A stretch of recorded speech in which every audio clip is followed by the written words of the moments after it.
Kabar abroad Timnas Indonesia, Ivar Jenner tampil 45 menit, Football Club Utrecht cetak pesta gol 6-0.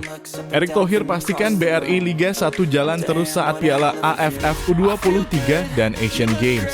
Pemain keturunan Korea Selatan siap bertarung di Timnas U17 Indonesia demi tampil di Piala Dunia U17 2023. Menang lagi Timnas U19 wanita Indonesia malah disebut takuti Vietnam di semifinal Piala AFF. Fantastis, nilai pasar Timnas Indonesia lebih tinggi ketimbang Thailand dan Malaysia. Kabar abroad Timnas Indonesia, Ivar Jenner tampil 45 menit, Football Club Utrecht cetak pesta gol 6-0. Pemain abroad Timnas Indonesia, Ivar Jenner turut mengantarkan tim utama Football Club Utrecht cetak pesta gol. Dalam laga uji coba pramusim tersebut, klub Ivar Jenner Football Club Utrecht berhasil membantai Amersfoort Elftal tersebut dengan skor 6-0. Berdasarkan unggahan Instagram Football Club Utrecht, Ivar Jenner diturunkan di babak kedua dan bermain selama 45 menit. Meskipun tidak mencetak gol, Ivar Jenner berkontribusi dalam kemenangan telak Football Club Utrecht tersebut. Atas kemenangan tersebut tentu akan menjadi modal yang apik bagi Ivar Jenner CS untuk menatap kompetisi Liga Belanda 2023-2024. Selanjutnya, Football Club Utrecht dan Ivar Jenner dijadwalkan akan melakoni 3 pertandingan pramusim lagi. Rangkaian pertandingan uji coba pramusim tersebut dalam rangka mempersiapkan Football Club Utrecht sebelum merangguringi Liga Belanda 2023-2024.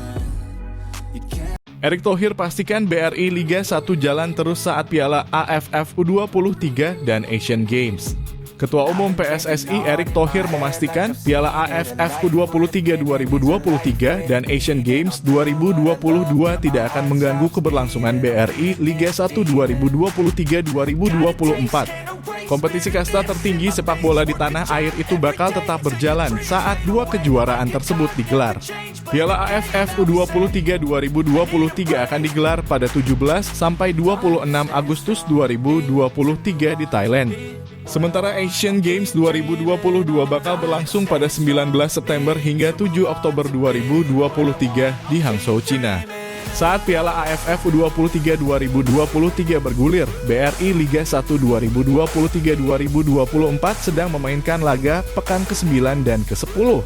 Sementara ketika Asian Games 2022 berlangsung, kompetisi tengah menggelar partai pekan ke-13 hingga ke-15. Saya sudah bertemu dengan penyelenggara Liga 1, seperti yang sudah disepakati sejak awal, memang untuk AFF U23 dan juga Asian Games, Liga 1 tidak berhenti, ujar Erick Thohir. Pemain keturunan Korea Selatan siap bertarung di Timnas U17 Indonesia demi tampil di Piala Dunia U17 2023. Pemain keturunan Korea Selatan, Ji Da-bin, mengaku siap bertarung untuk mendapatkan tempat di Timnas U17 Indonesia.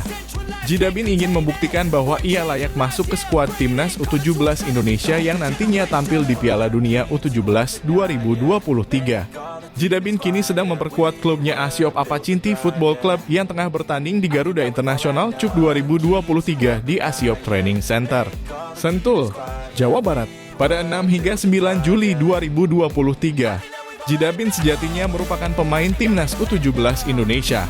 Terakhir kali ia membela Garuda Asia saat tampil di kualifikasi Piala Asia U17 2023. Ji Da-bin mengakui bahwa untuk masuk ke skuad Timnas U17 Indonesia tidak akan mudah, sebab ia harus bersaing dengan beberapa pemain lainnya.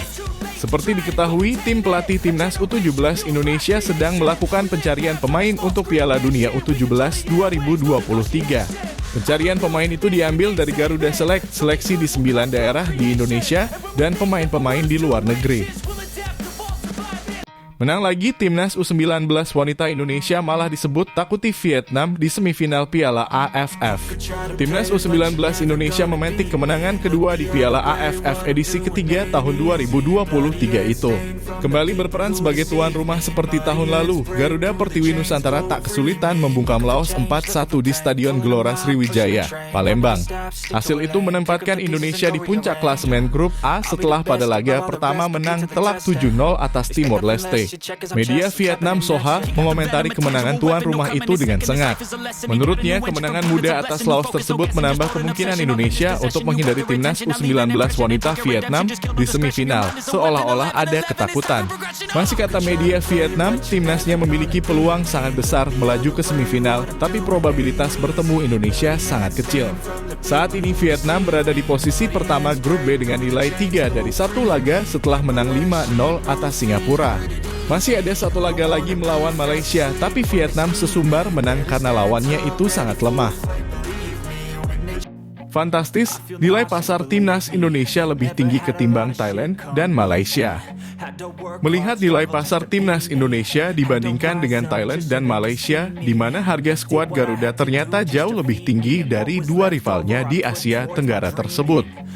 Berkat perombakan yang dilakukan timnas Indonesia, nilai pasar skuad Garuda melonjak drastis dan kini menyentuh angka 8,75 juta euro atau setara 144,1 miliar rupiah.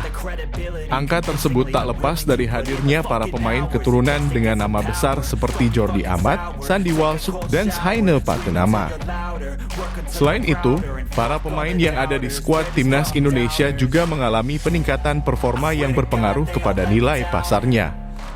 Tak disangka nilai pasar itu bisa melampaui Thailand yang skuadnya memiliki nilai pasar sebesar 7,35 juta euro atau setara dengan 121,1 miliar rupiah. Harimau Malaya tercatat hanya memiliki nilai pasar sebesar 5,88 juta euro atau setara 96,9 miliar rupiah dari total 27 pemain yang ada di skuadnya. Nilai pasar timnas Indonesia ini bahkan juga melampaui Vietnam. Bima Sakti cari kiper tinggi 180 cm untuk Piala Dunia U17. Aidan Julian Bonvanie bisa jadi solusi. Pelatih timnas Indonesia U17 Bima Sakti secara terang-terangan mencari kiper berpostur tinggi. Bahkan Bima Sakti menyebut secara rinci dengan postur 170-180 cm ke atas. Hal tersebut merupakan upaya Bima Sakti dalam menghadapi Piala Dunia U17. Dengan kriteria tersebut sejatinya Bima Sakti akan kesulitan. Namun ada sosok kiper berpaspor Indonesia yang cocok dengan kriteria yang diinginkan Bima Sakti. Ia adalah Aidan Julian Bonvanie, kiper keturunan Indonesia Belanda yang saat ini bermain di AVV Zeeburgia U16, klub muda asal Amsterdam. Tentu Aidan cocok mendapatkan kesempatan untuk seleksi timnas Indonesia U17. Selain cocok dengan kriteria Bima Sakti, Aidan juga tak perlu dinaturalisasi. Ia memiliki paspor Indonesia lantaran sang ibunda berasal dari Tasikmalaya. Saya orang Belanda dan Indonesia. Saya memiliki 2 paspor di Indonesia, saya berasal dari Bandung dan Tasikmalaya. Saya melihatnya di media sosial bahwa Indonesia mengadakan Piala Dunia di bawah 17 tahun. Jika saya terpilih, saya akan sangat senang. Saya sangat bangga menjadi orang Indonesia dan ingin sekali bermain untuk Garuda. Beda harga pasar Marcelino Ferdinand dan pemain Singapura Ilhan Fandi di KMS KDINC. Berikut perbedaan harga pasar pemain timnas Indonesia yaitu Marcelino Ferdinand dengan pemain asal Singapura Ilhan Fandi. Diketahui, kedua pemain asal Asia Tenggara tersebut merumput di klub Divisi 2 Liga Belgia, KMS KDINC. Meskipun menjadi rekan satu tim, namun dalam urusan harga tampaknya Marcelino Ferdinand dan Ilhan Fandi memiliki perbedaan. Harga pasar Marcelino kian meroket setelah didatangkan ke KMS KDINC. Diketahui, saat didatangkan dari Persebaya, KMS KDINC harus merogoh kocek sebesar $224.000 atau 3,4 miliar rupiah per musim, dikutip dari Transfermarkt. Kini, harganya kian naik menjadi $300.000 atau 4,5 miliar rupiah. Nilai yang cukup menjanjikan untuk pemain berusia 18 tahun. Bahkan nilai tersebut melebihi beberapa rekan-rekannya di KMS KDINC dan juga rekan se-Asia Tenggaranya, yakni Ilhan Fandi terpaut sangat jauh. Ilhan Fandi memiliki harga pasar sebesar $150.000 atau 2,2 miliar rupiah per musim. Sejak didatangkan dari tim asal Singapura, Albirex Niigata, harga pasaran dari Ilhan Fandi tak mengalami perubahan apapun. Bahkan Ilhan Fandi belum juga melakukan debut di KMS KDINC.